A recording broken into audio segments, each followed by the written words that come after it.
Good morning students, welcome back to the class. अब हम अपना PT2 के आगे का सिलेबस को कवर करेंगे, है ना।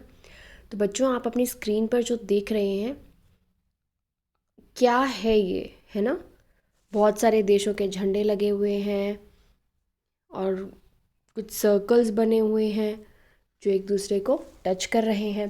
तो ये है हमारे ओलंपिक जो गेम्स होते हैं उनका साइन, है ना। ओलंपिक गेम्स का कुछ ऐसा सिंबल होता है, जहाँ भी ओलंपिक गेम्स होते हैं वहाँ पे ऐसा सिंबल होता है। और खूब सारे देश, जो भी देश उन खेलों में भाग ले रहा होता है, उनके झंडे लगे होते हैं, है ना। तो हमारे देश से भी काफ़ी सारे खिलाड़ी हैं जो ओलंपिक खेलने के लिए जाते हैं। इसके बाद मैं आपको कुछ खेल दिखाती हूँ जो कि ओलंपिक में खेले जाते हैं, जैसे कि ये। तो आपका सबसे पहले तो होमवर्क ये है कि ओलंपिक्स में जो ये खेल खेले जाते हैं, जैसे कि ये है नंबर 1 खेल, है ना। ये कौन सा खेल है ये आप मुझे होमवर्क में भेजेंगे लिखकर। ये है नंबर 2, ये कौन सा खेल है ये भी आप मुझे बताएंगे। नंबर 3, ये कौन सा खेल है ये भी आप मुझे बताएंगे होमवर्क में। नंबर 4, कौन सा खेल है ये, आपको फ़ोटो देखकर पता लग गया होगा, आप मुझे होमवर्क में लिखकर बताएंगे। नंबर 5, ये कौन सा खेल है। नंबर 6, ये कौन सा खेल है। ठीक है, तो ये हैं आपके होमवर्क, जो आपने ये जो गेम्स के फ़ोटोग्राफ मैंने दिखाए वीडियो में, साथ साथ आपने ये जो खेल हैं इनके नाम लिखकर मुझे होमवर्क में भेजने हैं। दूसरे होते हैं कॉमनवेल्थ गेम्स, है ना। कॉमनवेल्थ गेम्स भी खेले जाते हैं हमारे देश में। दिल्ली में 2010 में कॉमनवेल्थ गेम हमने आयोजित किए थे, जहाँ पर बहुत सारे देश जो आए थे वो इन खेलों को खेलने के लिए हमारी देश में आए थे। तो आज मैं आपको ये सब चीज़ें क्यों बता रही हूँ, क्योंकि जो आज हम पाठ पढ़ने वाले हैं वो भी कुछ इसी प्रकार है, वो भी खेलों के ऊपर है। कैसे एक खिलाड़ी दिव्यांग होते हुए भी, शरीर में उसके कोई दिक्कत होते हुए भी, कैसे वो खेलों तक पहुँचे, कैसे उन्होंने पढ़ाई में उपलब्धियाँ प्राप्त की, ये सब हम पढ़ेंगे एक पाठ के द्वारा। तो आज का हमारा पाठ है 12 और उसका शीर्षक है मैं कर सकता हूँ, जो कि एक खिलाड़ी की कहानी है। और वो क्या कहानी है वो हम इस पाठ में पढ़ेंगे। सन 1936 का ओलंपिक खेल समारोह, 1936 में जो ओलंपिक था वो खेला जा रहा था।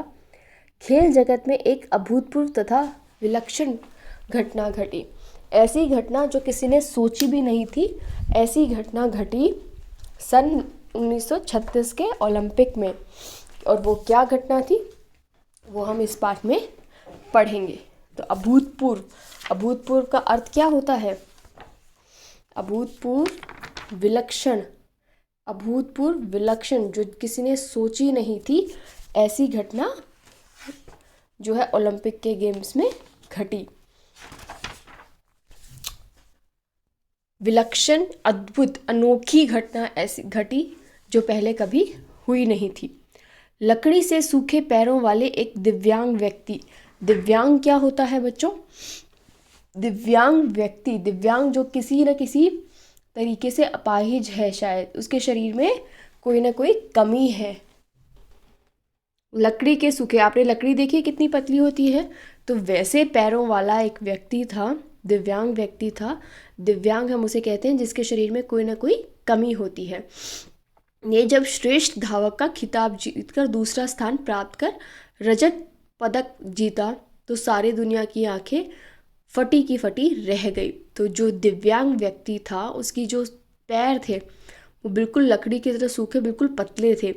जब उसे दूसरा स्थान प्राप्त हुआ और उसने रजत पदक, आपको पता है 3 तरह के पदक दिए जाते हैं ना, स्वर्ण पदक, रजत पदक, कांस्य पदक, इस तरीके से पदक दिए जाते हैं जो फर्स्ट सेकंड थर्ड होते हैं। तो उस दिव्यांग व्यक्ति ने दूसरा स्थान प्राप्त किया ओलंपिक्स में। तो जो दुनिया के लोग हैं, जो पूरी दुनिया में उनकी बहुत वाहवाही हुई और उनकी सबकी आंखें फटी की फटी रह गई। ये एक मुहावरा है ना, हमने मुहावरे किए हैं। तो ये आंखें फटी की फटी रह गई का अर्थ है आश्चर्यचकित रह गए, सब लोग हैरान रह गए कि ये कैसे हो सकता है। उस व्यक्ति ने सिद्ध कर दिखाया कि दृढ़ निश्चय, इच्छा शक्ति, आत्मबल में कुछ भी संभव हो सकता है। तो उस व्यक्ति से हमें यह सीख मिलती है कि अगर हमारा जो जो इरादा है वो पक्का हो, आत्म बल हो हमारे अंदर, आत्मा की शक्ति हो, हमारे अंदर इतनी शक्ति हो, तो ऐसा कोई भी कार्य नहीं है जो हम नहीं कर सकते। वह व्यक्ति जन्म से ही दिव्यांग नहीं था। तो वो जो व्यक्ति था जो जीता था रजत पदक, वो जन्म से ही दिव्यांग, जन्म से ही उसके शरीर में कोई कमी नहीं थी। उसके साथ एक एक्सीडेंट हुआ था, एक दुर्घटना हुई थी। बचपन में 8 वर्ष की उम्र में वह एक दुर्घटना का शिकार हो गया। जब वह व्यक्ति 8 वर्ष का था तब उसके जीवन में एक दुर्घटना हो गई थी। एक दिन वह अंगीठी जला रहा था। रात को सर्दियों में हम अंगीठी जलाते हैं, उसी प्रकार वो अंगीठी जला रहा था। गलती से उसने मिट्टी के तेल की जगह उसमें पेट्रोल डाल दिया। तो क्योंकि जब अंगीठी जलाई जाती है, लकड़ियों को जलाने के लिए हम मिट्टी के तेल का इस्तेमाल करते हैं ताकि वो लकड़ियाँ आग जल्दी पकड़े। तो उसने गलती से मिट्टी के तेल की जगह उसमें क्या डाल दिया, उसमें डाल दिया पेट्रोल, जिससे कि वो एकदम से आग भयानक लपटों में लग गई। आग की भयानक लपटों में उसके दोनों पैर झुलसकर सूखी लकड़ी की तरह हो गए। अब आग इतनी भयानक थी कि उसके शरीर ने आग को पकड़ लिया और उसके जो दोनों पैर थे वो जल गए, बुरी तरीके से जल गए और सिर्फ एक ढांचा बचा। साथ ही वह अपना एक हाथ भी खो बैठा, और क्योंकि वो इतनी ज़्यादा थी, उसके शरीर ने आग पकड़ ली थी कि उसके दोनों पैर जल गए और उसका हाथ भी जल बैठा। उसे तुरंत अस्पताल लेकर गए। जब उसके माता पिता, लंबी दौड़ धूप और इलाज के बाद आखिरकार डॉक्टरों ने निराश होकर कह दिया कि यह बच्चा अब कभी चल नहीं सकता। उसके जो माता पिता थे उसे तुरंत अस्पताल लेकर गए, काफ़ी उसकी दवाइयाँ खिलाई, उससे बहुत इलाज करवाया, लेकिन आखिर में डॉक्टरों ने कह दिया कि ये बच्चा अब आगे कभी भी चल नहीं सकता। दौड़ धूप करना मतलब बहुत कोशिश की उसके माता पिता ने कि वो ठीक हो जाए, उसके पैर पहले की तरह हो जाए, लेकिन डॉक्टरों ने जवाब दे दिया कि अब वह बच्चा कभी भी चल नहीं सकता। माँ बाप की आंखों के आगे अंधेरा छा गया। आंखों के आगे अंधेरा छाना ये एक मुहावरा है, हमने मुहावरे में पढ़ा है। क्या अर्थ होता है इसका? आंखों के आगे अंधेरा, जब कुछ सुनाई न दे, कुछ समझ ना आए कि क्या किया जाए, तो इसका अर्थ होता है जब कुछ समझ ना आए कि क्या किया जाए। माँ बाप की आंखों के आगे अंधेरा छा गया, उन्हें समझ नहीं आ रहा था कि आगे क्या करना है। किंतु बच्चे ने मन में आशा की लौ जलाए रखी। लेकिन जो बच्चा था उसने अपनी हार नहीं मानी और उसने अपने अंदर एक आशा जगाए रखी कि चाहे कुछ भी हो जाए, चाहे उसका हाथ नहीं है, उसके पैर दोनों खराब है, लेकिन वो हिम्मत नहीं हारेगा। वह एक अपाहिज का जीवन जीना नहीं चाहता था। अपाहिज क्या होता है? जिसका कोई ना कोई अंग काम ना कर रहा हो, जिसके किसी न किसी अंग में खराबी हो, जैसे कि उसके पैर और हाथ में थी। तो उसने हिम्मत नहीं हारी। उसने ये नहीं सोचा कि मैं तो अब कुछ नहीं कर सकता, मेरे हाथ पैर तो खराब हो चुके हैं और सब लोग मुझे ऐसे सोचेंगे कि ये तो इसका जीवन ख़त्म हो चुका है, ये आगे कुछ भी नहीं कर सकता। लेकिन उस बच्चे ने बिल्कुल हिम्मत नहीं हारी।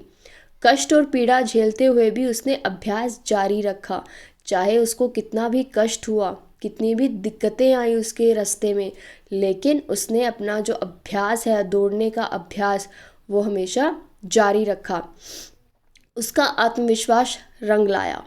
जो उसका आत्मविश्वास था, जो उसका कॉन्फिडेंस था, उस अपने ऊपर जो विश्वास था कि चाहे कुछ भी हो जाए लेकिन मैं हार नहीं मानूंगा, ज़िंदगी में कुछ ना कुछ करके ही दिखाऊंगा। तो जो उसका आत्मविश्वास था वो रंग लाया मतलब प्रभाव दिखाया। उसका रिज़ल्ट आया, जो उसने इतनी मेहनत की थी उसका रिज़ल्ट अच्छा आया और धीरे धीरे उसने खड़े होना, चलना और फिर दौड़ना शुरू कर दिया। उसने हार नहीं मानी। वो बार बार खड़ा होता गिरता, लेकिन एक दिन उसने खड़ा होना भी सीखा, चलना भी सीखा और फिर दौड़ना भी सीखा। सन 1933 में अमेरिका के श्रेष्ठ धावक के रूप में उसने जेम्स ई सलीबन अवार्ड जीतकर स्वर्ण पदक प्राप्त किया और असंभव को संभव कर दिखाया। तो उसने इतना ज़्यादा अभ्यास किया कि अमेरिका के श्रेष्ठ धावक, सबसे अच्छे, श्रेष्ठ धावक मतलब सबसे अच्छा धावक, सबसे अच्छा दौड़ने वाला इंसान का जो पुरस्कार होता है, जेम्स ई सलीबन अवार्ड, जो भी सबसे अच्छा धावक अमेरिका में होता है उसको जेम्स ई सलीबन अवार्ड दिया जाता है। तो उसका स्वर्ण पदक उसने प्राप्त किया और असंभव, जो लोग सोच रहे थे कि वो कभी खड़ा भी नहीं हो पाएगा, चल भी नहीं पाएगा और ज़िंदगी में कुछ भी नहीं कर पाएगा, उसको उन्होंने झूठ साबित करते हुए जो कभी हो ही नहीं सकता था उसे साबित करके दिखाया। दौड़ में स्वर्ण पदक प्राप्त किया, जबकि उसके जो पैर थे वो दोनों खराब हो चुके थे, लेकिन फिर भी उसे स्वर्ण पदक मिला। तो ऐसा आत्मविश्वास उसका था कि उसने असंभव को भी संभव कर दिखाया। तो बच्चों, ये पाठ अभी हम यहीं तक पढ़ेंगे, बाकी का पाठ हम कल पढ़ेंगे। पर इसमें जो शुरू में मैंने होमवर्क दिया है, आपने खेलों के नाम मुझे लिखकर भेजने हैं। ज़रूरी नहीं है कि आप हिंदी में ही लिखो, आप इंग्लिश में भी उस खेल का नाम लिख सकते हो। ठीक है, थैंक यू।